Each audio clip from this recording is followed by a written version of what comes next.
Students, whatever homework is given to you, you have to submit it on the very next day between 8 am to 1 pm to the given WhatsApp number, and it is compulsory to submit your homework as your attendance will be marked on the basis of your submission.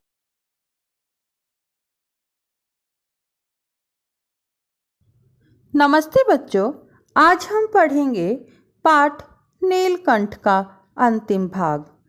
पाठ के पहले भागों में हमने पढ़ा कि किस प्रकार लेखिका मोर के बच्चों को खरीद कर लाती है और उनका नामकरण करती है। फिर उन बच्चों को बढ़ाकर उन्हें जाली घर में पहुंचाती है और वहां नीलकंठ अपने आप को सभी जीव जंतुओं का सेनापति नियुक्त करता है और एक खरगोश के बच्चे को सांप से बचाता है। और बारिश के मौसम में नीलकंठ और राधा मिलकर कैसे नृत्य करते हैं। तो आइए अब हम इस पाठ का अंतिम भाग पढ़ते हैं। एक दिन मुझे किसी कार्य से नखास कोने से निकलना पड़ा और बड़े मियाँ ने पहले के समान कार को रोक लिया। इस बार किसी पिंजरे की ओर नहीं देखूंगी, यह संकल्प करके मैंने बड़े मियाँ की विरल दाढ़ी और सफ़ेद डोरे से कान में बंधी ऐनक को ही अपने ध्यान का केंद्र बनाया। पर बड़े मियाँ के पैरों के पास जो मोरनी पड़ी थी उसे अनदेखा करना कठिन था। मोरनी राधा के समान ही थी। उसके मूंज से बंधे दोनों पंजों की उंगलियां टूटकर इस प्रकार एकत्रित हो गई थी कि वह खड़ी ही नहीं हो सकती थी। बड़े मियाँ ने कहा, देखिए गुरुजी, कमबख्त चिड़ीमार ने बेचारी का क्या हाल किया है। ऐसे कभी चिड़िया पकड़ी जाती है? आप न आई होती तो मैं उसी के सिर पर इसे पटक देता, पर आपसे भी यह अधमरी मोरनी ले जाने को कैसे कहूँ। लेखिका कहती है कि एक बार किसी जरूरी काम से वह गई थी और उसे नखास कोने के वहाँ से निकलना पड़ा, तो बड़े मियाँ ने पहले के जैसे ही कार को रोक लिया। लेकिन लेखिका ने यह संकल्प किया था कि वह अब किसी भी पिंजरे की तरफ नहीं देखेगी। उसने केवल बड़े मियाँ की दाढ़ी और सफ़ेद डोरे से कान में बंधी ऐनक को ही अपना केंद्र बनाया। केवल वो उसी को देखती रही। पर लेकिन जो बड़े मियाँ के पैरों के पास जो मोरनी पड़ी थी वह उसे अनदेखा नहीं कर सकी। मोरनी राधा के जैसी ही लग रही थी। मूंछ यानी रस्सी से उसके दोनों पंजों की उंगलियां टूटकर इस प्रकार एकत्रित हो गई थी कि वह खड़ी भी नहीं हो सकती थी। अब रस्सी से उसके दोनों पैर बंधे हुए थे और उसकी पैरों की उंगलियां टूट गई थी और वह खड़ी भी नहीं हो सकती थी। बड़े मियाँ ने कहा कि देखिए, वह कमबख्त चिड़ी मार, उसने बेचारे इस चिड़िया का क्या हाल किया है। मेरा तो जी चाहता था कि मैं ये चिड़िया उसको ही वापस दे दूँ, लेकिन इस चिड़िया की यह हालत देखकर मैं उसे यह चिड़िया वापस नहीं दे सका। फिर मैंने सोचा कि ये अधमरी मोरनी अब मैं आपसे भी कैसे कहूँ ले जाने के लिए, लेकिन आप ही इसे ले जाइए, क्योंकि मैं उसे ये वापस नहीं दे सकता था। उसने तो इसका बहुत बुरा हाल कर दिया था और इस बुरी हालत में मैं उस चिड़ीमार को इसे वापस नहीं दे सकता था। इसलिए इस चिड़िया को आप ही ले जाइए। सच यह है कि 7 रुपये देकर मैं उसे अगली सीट पर रखवाकर घर ले आई और एक बार फिर मेरे पढ़ने लिखने का कमरा अस्पताल बना। पंजों की मरहम पट्टी और देखभाल करने पर वह महीने भर में अच्छी हो गई। उंगलियां वैसी ही टेढ़ी मेढ़ी रही, परंतु वह ठूठ जैसे पंजों पर डगमगाती हुई चलने लगी। तब उसे जाली घर में पहुंचाया गया और नाम रखा गया कुब्जा। नाम के अनुरूप वह स्वभाव से भी कुब्जा ही साबित हुई। अब तक नीलकंठ और राधा साथ रहते थे। अब कुब्जा उन्हें साथ देखते ही मारने दौड़ती। चोंच से मार मार कर उसने राधा की कलगी नोच डाली, पंख नोच डाले। कठिनाई यह थी कि नीलकंठ उससे दूर भागता था। और वह उसके साथ रहना चाहती थी। न किसी जीव जंतु से उसकी मित्रता थी, न वह किसी को नीलकंठ के समीप आने देना चाहती थी। उसी बीच राधा ने 2 अंडे दिए, जिनको वह पंखों में छिपाए बैठी रहती थी। पता चलते ही कुब्जा ने चोंच मार मार कर राधा को ढकेल दिया और फिर अंडे फोड़कर ठूंठ जैसे पैरों से सब ओर छितरा दिए। लेखिका कहती है कि उसने बड़े मियाँ को 7 रुपये दिए और उस मोरनी को अपने आगे वाली सीट पर रखवाकर घर ले गई। और फिर लेखिका का कमरा एक बार फिर से अस्पताल में बदल गया। अब वो क्या करती थी, वहाँ पर उसकी पंजों की मरहम पट्टी और देखभाल उसने 1 महीने तक की। 1 महीने में वह मोरनी डगमगाती हुई चलने लगी। फिर उसे जाली घर में पहुँचाया गया और उसका नाम रखा गया कुब्जा। कुब्जा का अर्थ होता है कुबड़ी। जिसके पीठ पर कुबड़ होता है उसे कुब्जा कहते हैं। अब लेखिका कहती है कि उसने उसका नाम कुब्जा रखा। अब वह अपने नाम के अनुरूप ही उसका स्वभाव साबित हुआ। नीलकंठ और राधा साथ साथ रहते थे, लेकिन कुब्जा को यह पसंद नहीं था। वह जब भी उन्हें साथ साथ देखती थी तो उन्हें मारने के लिए दौड़ती थी और चोंच से मार मार कर उसने राधा की कलगी नोच डाली, उसके पंख नोच डाले। कठिनाई यह थी कि नीलकंठ जो था वह कुब्जा से दूर भागता था, लेकिन कुब्जा उसके साथ रहना चाहती थी। किसी भी जीव जंतु से उसकी मित्रता नहीं थी और न वह किसी को नीलकंठ के समीप आने देना चाहती थी। अब परेशानी यह हुई कि एक बार राधा ने 2 अंडे दिए और वह उन्हें छिपाए हुए बैठी थी। जब कुब्जा को पता चला कि राधा ने 2 अंडे दिए हैं तो चोंच मार मार कर उसने राधा को ढकेल दिया और उसके अंडों को फोड़ दिया। इस कलह कोलाहल से और उससे भी अधिक राधा की दूरी से बेचारे नीलकंठ की प्रसन्नता का अंत हो गया।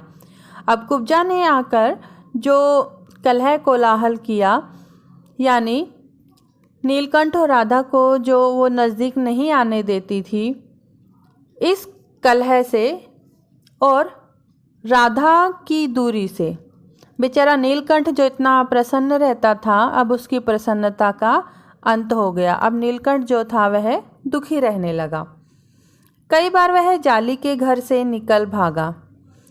एक बार कई दिन भूखा प्यासा आम की शाखाओं में छिपा बैठा रहा, जहाँ से बहुत पुचकार कर मैंने उतारा।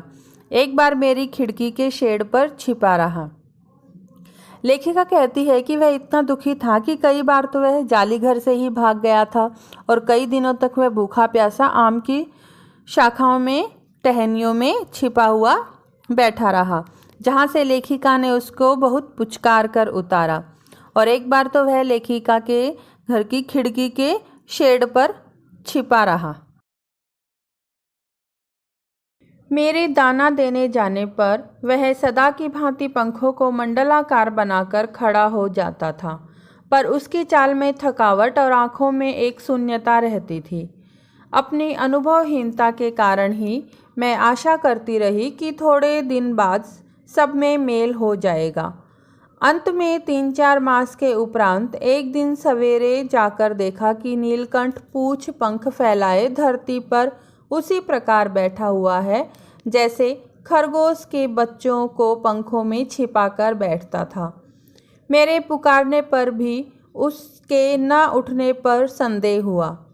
वास्तव में नीलकंठ मर गया था। क्यों का उत्तर तो अब तक नहीं मिल सका है।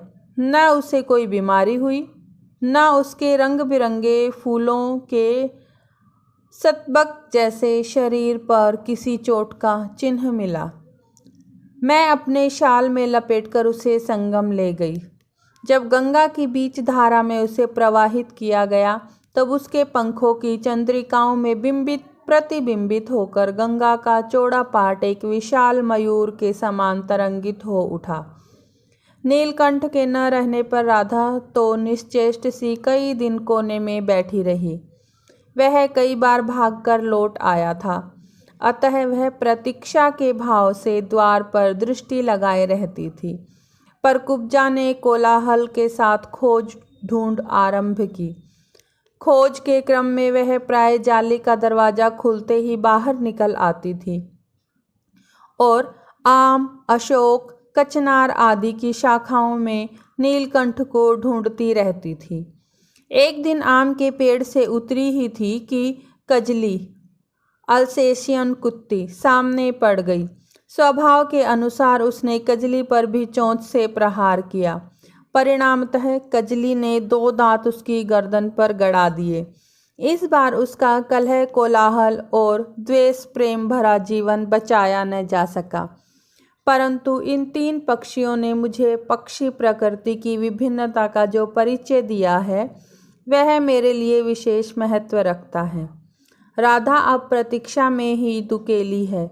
आषाढ़ में जब आकाश मेघाच्छन्न हो जाता है तब वह कभी ऊंचे झूले पर और कभी अशोक की डाल पर अपनी केका को तीव्रतर करके नीलकंठ को बुलाती रहती है। लेखिका कहती है कि जब वह दाना देने जाती थी तब वह सदा की भांति अपने पंखों को मंडलाकार बनाकर खड़ा हो जाता था, लेकिन उसकी चाल में अब पहले जैसी प्रसन्नता नहीं थी। वह थका हुआ रहता था और उसकी आंखों में वह चमक नहीं थी। लेकिन लेखिका कहती है कि वह यह उम्मीद करती थी कि थोड़े दिन बाद सब कुछ ठीक हो जाएगा, और अंत में 3-4 महीने के बाद जब वह सवेरे जाकर उसने देखा कि नीलकंठ जो है पूछ पंख फैलाए धरती पर उसी प्रकार बैठा है जैसे वह खरगोश के बच्चों को पंखों में छिपाकर बैठता था, तो लेखिका ने उसको बहुत पुचकारा और प्यार से पुकारा, लेकिन फिर भी उसने कोई जवाब नहीं दिया। वह उठा नहीं वहाँ से। तो लेखिका को थोड़ा सा संदेह हुआ कि जरूर कुछ ना कुछ तो गड़बड़ है। वास्तव में नीलकंठ जो है वह मर गया था। अब क्यों का उत्तर तो अभी तक नहीं मिल पाया है कि नीलकंठ कैसे मरा। न तो उसे कोई बीमारी थी, न उसके रंग बिरंगे फूलों के स्तबक जैसे शरीर पर किसी चोट का चिन्ह था, न तो उसके शरीर पर कोई चोट का निशान था और न ही उसे कोई बीमारी थी। फिर भी नीलकंठ कैसे मर गया इस बात का पता आज तक नहीं चल सका है। तो लेखिका ने क्या किया कि उसे अपने शॉल में लपेटकर संगम ले गई और जब गंगा की धारा में उसे प्रवाहित किया तो उसके पंखों की चंद्रिकाओं चांद जैसे, जो उसके पंखों में जो चांद जैसा डिजाइन था वो प्रतिबिंबित होकर गंगा का चौड़ा पाट एक विशाल मयूर के समान तरंगित हो उठा। गंगा में जब उसको प्रवाहित किया तो ऐसा लग रहा था जैसे एक बहुत बड़ा मोर गंगा में तैर रहा हो। नीलकंठ के न रहने पर तो राधा निश्चेष्ट सी कई दिन कोने में बैठी रही। उसे कोई सुध बुध ही नहीं थी, वह कोने में बैठी रही। नीलकंठ जो था वो कई बार भागकर जाली घर में वापस आ जाता था, तो राधा जो है वो यही प्रतीक्षा कर रही थी कि नीलकंठ जो हमेशा की तरह वापस आ जाता था तो इस बार भी ज़रूर वापस आएगा। लेकिन कुब्जा ने क्या किया कि उसकी खोज ढूंढ उसने आरंभ कर दी और जाली घर का दरवाज़ा खुलते ही वह बाहर निकल जाती थी। आम, अशोक, कचनार आदि पेड़ों की शाखाओं पर उसे ढूंढने लगती थी। एक दिन वह आम के पेड़ से उतरी कि उसके सामने कजली, लेखिका की अल्सेशियन कुत्ती, सामने आ गई। अब स्वभाव के अनुसार उसने कजली पर भी चोंच से प्रहार किया, क्योंकि वह उसकी कुब्जा की किसी भी जीव जंतु से नहीं बनती थी, इसलिए उसने कजली पर भी चोंच से प्रहार किया। अब कजली ने क्या किया कि उसकी गर्दन पर अपने 2 दांत गड़ा दिए। इस बार कुब्जा का कलह, कोलाहल और द्वेष प्रेम भरा जीवन बचाया न जा सका, यानी उसकी मृत्यु हो गई। लेखिका कहती है कि इन पशु पक्षियों ने उसे पक्षी प्रकृति की विभिन्नता का जो परिचय दिया है वह उसके लिए विशेष महत्व रखता है। इन 3 पक्षियों से उसे पक्षी प्रकृति के बारे में पता चला है। राधा अब प्रतीक्षा में ही दुकेली है। राधा हमेशा अब नीलकंठ की प्रतीक्षा ही करती रहती है। साढ़ में जब बादल घिरते हैं तब वह कभी ऊंचे झूले पर और कभी अशोक की डाल पर अपनी आवाज़ को तीव्रतर करके नीलकंठ को बुलाती है, यानी कि अपनी आवाज़ को बहुत तेज करके वह नीलकंठ को बुलाने लगती है। तो बच्चों, इस पाठ में हमने पढ़ा कि किस तरह लेखिका नीलकंठ और राधा को खरीद कर लाती है और उन्हें जाली घर में पहुंचाती है, और नीलकंठ और राधा का कायाकल्प किस प्रकार होने लगता है। फिर एक बार लेखिका कुब्जा को जाली घर में पहुंचाती है और कुब्जा का जीवन कलह कोलाहल से भरा हुआ है और वह नीलकंठ और राधा के बीच में दूरी उत्पन्न कर देती है, जिस दूरी को नीलकंठ सहन नहीं कर पाता है और उसकी मृत्यु हो जाती है। तो लेखिका कहती है कि इन तीनों पक्षियों ने उन्हें पक्षी प्रकृति के बारे में बताया है कि पक्षियों में भी मानव के जैसे सोचने समझने की शक्ति होती है। तो बच्चों, अब हम इसके प्रश्न उत्तर अपने अगले वीडियो में करेंगे।